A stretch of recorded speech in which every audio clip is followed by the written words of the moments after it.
नमस्कार दोस्तों, स्वागत है हमारे चैनल पर। आज हम बात करने वाले हैं भारत के वनों की, खासकर आरक्षित वनों, रिजर्व फॉरेस्ट और संरक्षित वनों, प्रोटेक्टेड फॉरेस्ट के बीच अंतर के। साथ ही संरक्षित वनों को व्यवस्थित करने के लिए राज्य सरकारें क्या क्या नियम और कानून बनाती हैं। यह जानकारी बहुत महत्वपूर्ण है क्योंकि वन हमारे पर्यावरण, जलवायु, वन्य जीवों और स्थानीय लोगों की आजीविका के लिए ज़रूरी है।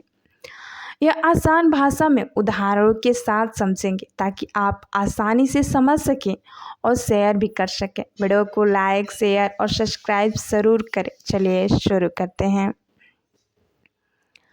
जान लेते हैं वनों के प्रकार के बारे में। भारत में वनों को मुख्य रूप से 3 श्रेणियों में बांटा गया है। पहला है आरक्षित वन, दूसरा संरक्षित वन और तीसरा ग्राम वन। ये सभी भारतीय वन अधिनियम 1927, इंडियन फॉरेस्ट एक्ट 1927 के तहत आते हैं। ब्रिटिश काल में यह कानून बना था, लेकिन आज़ादी के बाद भी राज्य सरकार इसे इस्तेमाल करती है। आरक्षित वन यानी सबसे सख्त सुरक्षा वाले वन होते हैं। इनमें कोई भी आ जा नहीं सकता, कोई भी इनकी टहनियों को या इनके फलों को नहीं तोड़ सकता। संरक्षित वन यानी कुछ कम सख्त, लेकिन फिर भी इस भी संरक्षित होता है, यानी फिर भी इस पे गवर्नमेंट की निगरानी होती है। इसके छांव में लोग रह सकते हैं, कुछ चीज़ें इसका उपयोग कर सकते हैं। और तीसरा है ग्राम वन, यानी गांव के लोगों को प्रबंधन का अधिकार इस पे होता है, यानी कि गांव के लोग इसकी देख रेख करते हैं और जो भी अगर फल या टहनियाँ उनसे, उन पेड़ों से अगर उन्हें किसी भी प्रकार की सुविधा लेनी होती है उनके लकड़ियों से, तो वो ले सकते हैं। जान लेते हैं आरक्षित वन और संरक्षित वन में अंतर। दोस्तों, दोनों वन संरक्षण के लिए हैं, लेकिन सुरक्षा का स्तर अलग अलग है।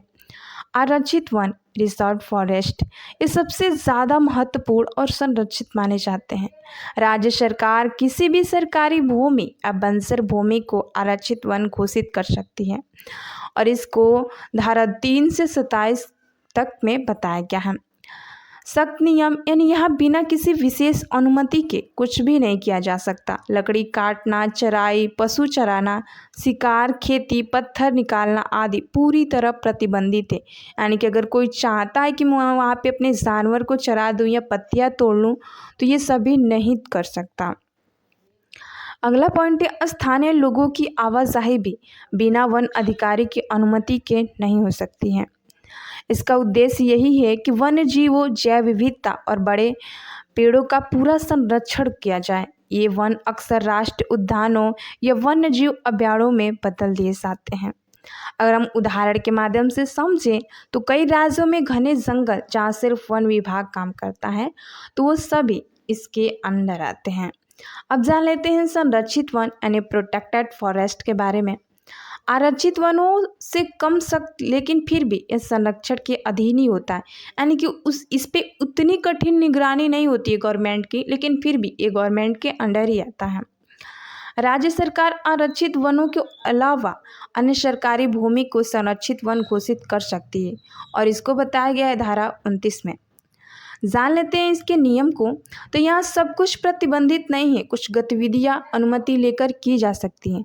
जैसे आसपास के गांवों के लोग लकड़ी काट सकते हैं, उसका फल ले सकते हैं या अपने जानवरों को वहाँ चरा सकते हैं।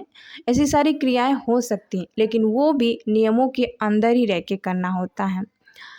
सरकार वृक्षों को आरक्षित कर सकती है, कुछ इलाकों को अस्थायी रूप से बंद रख सकती है या खनन आदि पर रोक लगा सकती है और ये बताया गया है धारा 30 में। अब जान लेते हैं कि इसका उद्देश्य क्या है।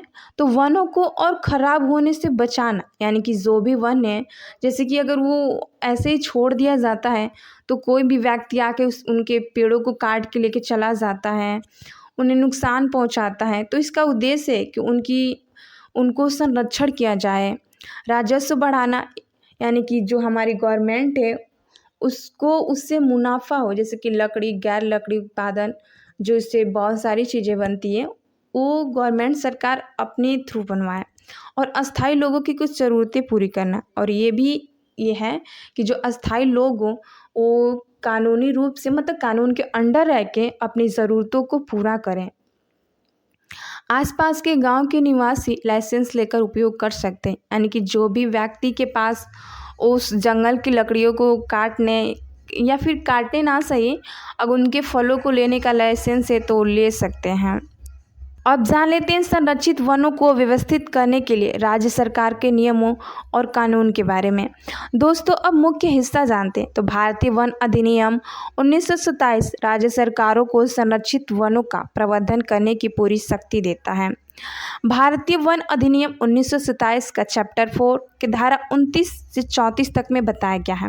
तो धारा 29 में बताया गया है कि राज्य सरकार राजपत्र यानी सरकारी गजट में नोटिफिकेशन जारी करके किसी भूमि को संरक्षित वन घोषित कर सकती है। पहले अधिकारों की जांच होती है, यानी कि अगर उस भूमि से किसी को नुकसान नहीं हो रहा है और उन पेड़ पौधों को नुकसान हो रहा है तो सरकार सरकारी गजट जारी करके उसे अपने अंडर ले सकती है ताकि उसकी देखभाल की जा सके।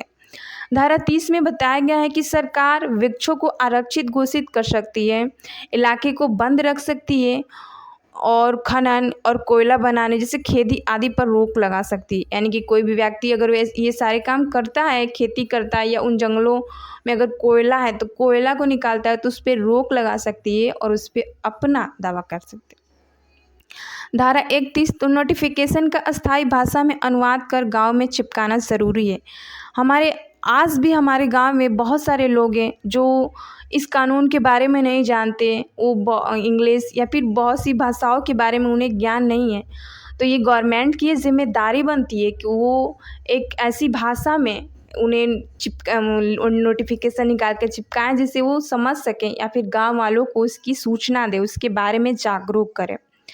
धारा 32 राज्य सरकार नियम बना सकती है, जैसे कि पेड़ काटना, लकड़ी हटाना, वन उपजाऊ इकट्ठा करना, ये इस पे कानून बना सकती है।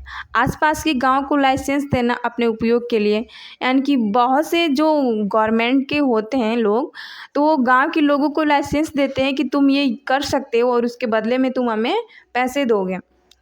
और चराई नियंत्रित करना, यानी कि कोई भी व्यक्ति अपने जानवरों को इसमें छोड़ नहीं सकता, उन चीज़ों पे रोक लगाने के लिए। आग लगने से बचाव आदि, और उसमें आग वाग ना लग जाए इसके लिए भी वो नियम बना सकती है। अब जान लेते हैं और भी महत्वपूर्ण कानूनों को। वन संरक्षण अधिनियम 1980 बिना केंद्र सरकार की अनुमति के वन भूमि को गैर वन उपयोग यानी सड़क, खदान आदि में नहीं बदला जा सकता। राज्य सरकार प्रस्ताव भेजती है इसके लिए। अगला पॉइंट है वन्य जीव संरक्षण अधिनियम 1972। अगर संरक्षित वन में वन जीव हैं तो अतिरिक्त सुरक्षा दी जाएगी उन्हें, ताकि उन्हें कोई परेशानी ना हो। अगला पॉइंट है वन अधिकार अधिनियम 2006 FRA। आदिवासी और पारंपरिक वन निवासियों के अधिकार मान्यता, संरक्षित वनों में भी ग्राम सभा की भूमिका। अगला पॉइंट है राष्ट्रीय वन नीति 1988 संरक्षण और लोगों की भागीदारी पर जोर दिया गया। राज्य सरकारें क्या क्या करती हैं, अब जान लेते हैं इसके बारे में। तो वर्किंग प्लान यानी मैनेजमेंट प्लान हर राज्य वन विभाग 10-20 साल का प्लान बनाता है। इसमें पेड़ लगाना, कटाई सीमा और निगरानी ये सभी शामिल होते हैं। अगला पॉइंट है इसमें लाइसेंस और परमिट, यानी गांव वालों को ईंधन, लकड़ी, चार, मधु आदि के लिए परमिट देते हैं। अगला पॉइंट है चराई नियंत्रण, यानी कुछ मौसम में या कुछ क्षेत्रों में पशु चराने की अनुमति देना होता है, या फिर उस बना सकते नियम कि उसमें जुर्माना क्या लगेगा। अपराध और सज़ा के बारे में जानते हैं, जो हमारा अगला पॉइंट है। तो नियम तोड़ने पर जुर्माना हो सकता है, जेल हो सकता है, और ये किस धारा में बताया गया है, तो धारा 33। अगला पॉइंट है संयुक्त वन प्रबंधन JFM। कई राज्यों में गांव की समितियों के साथ मिलकर प्रबंधन करता है। अगला पॉइंट है निगरानी, फॉरेस्ट गार्ड, कैमरा, ड्रोन आदि से उसकी सुरक्षा करना। अगला पॉइंट है राज्य विशेषज्ञ नियम, यानी जैसे महाराष्ट्र, कर्नाटक आदि में अपने अतिरिक्त फॉरेस्ट कोड है वैसे ही कोड बनाना।